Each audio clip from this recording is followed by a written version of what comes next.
네, 오늘 9월 16일 새벽나라 묵상로그 시간이고요. 예레미야 32장 16절에서 35절까지의 말씀입니다. 제목은 선순종 후 질문이라는 제목이고, 말씀은 여러분이 찾아보든지 아니면 새벽나라를 보든지 아니면 그 유튜브 설명란에 들어있는 말씀을 먼저 보고 같이 묵상했으면 좋겠어요. 이스라엘이 원래 이집트에서 종살이를 했었거든요. 근데 그거를 하나님이 탈출시키셔서 광야를 지나서 가나안에 오게 하셨어요.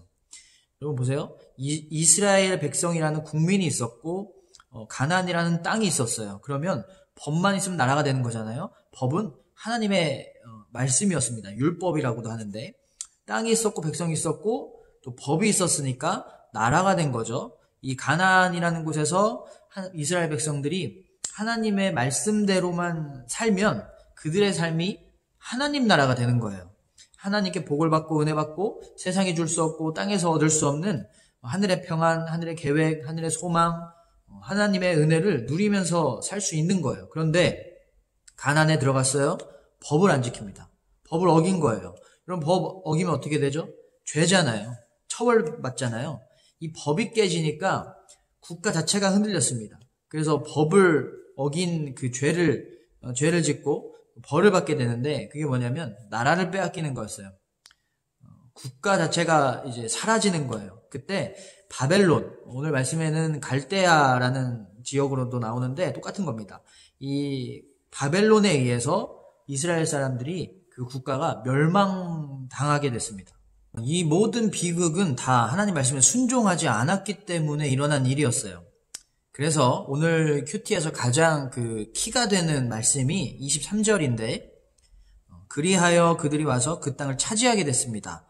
그러나 그들은 주의 목소리에 순종하지도 않고 주의 율법을 따르지도 않았습니다. 주께서 그들에게 행하라고 명령하셨던 모든 것 가운데 어떤 것도 그들이 행하지 않았습니다. 그리하여 주께서 이 모든 재앙을 그들에게 가져오셨습니다. 하나님이 말씀을 주셨는데 그것을 하나도 따르지 않았대요. 그래서 이 모든 재앙이 일어나게 된 거다라는 거예요. 땅을 차지했지만 말씀에 순종하지 않았고 하나님의 말씀에 따르지 않았어요. 그래서 다시 땅을 빼앗기게 됐다라는 겁니다. 여러분, 우리는 순종해야 돼요. 하나님 말씀에 순종해야 돼요. 그런데 왜 순종해야 되는지, 왜 하나님은 이런 요구를 하시는지, 왜 이런 말씀을 하셨을까, 왜 이런 인도하심을 하셨을까, 이런 생각하면서 이해가 안 될 때도 많아요. 하나님, 제가 이렇게 기도했는데 왜 다르게 응답해 주세요?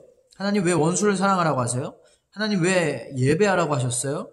이해가 안 되는 거예요. 하나님, 제 뜻과 완전 반대로 왜 그렇게 인도하세요? 이해가 안 될 때가 너무나 많이 있어요.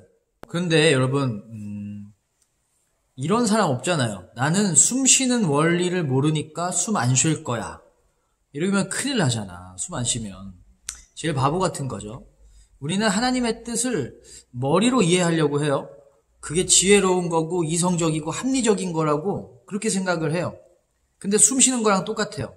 숨 쉬는 건 그냥 자연스러운 일이에요. 자연의 법칙이고요. 그거를 해야 우리가 생명이 유지되는 거예요. 그래서 숨을 쉬는 거거든요. 하나님의 말씀의 의도와 뜻이 뭔지는 몰라도 하나님 말씀대로 사는 것이 이 세상의 법칙이에요. 숨을 쉬는 게 법칙인 것처럼, 숨을 쉬어야 우리가 살 수 있는 법칙이 있는 것처럼, 그래서 숨의 원리를 몰라도 숨을 쉬어야 되는 것처럼 하나님의 말씀대로 살아야 우리가 제대로 생명력 있게 살 수 있다라는 법칙이기 때문에, 하나님의 은혜를 누릴 수 있다라는 그 법칙이 있기 때문에 우리는 하나님 말씀에 순종해야 돼요.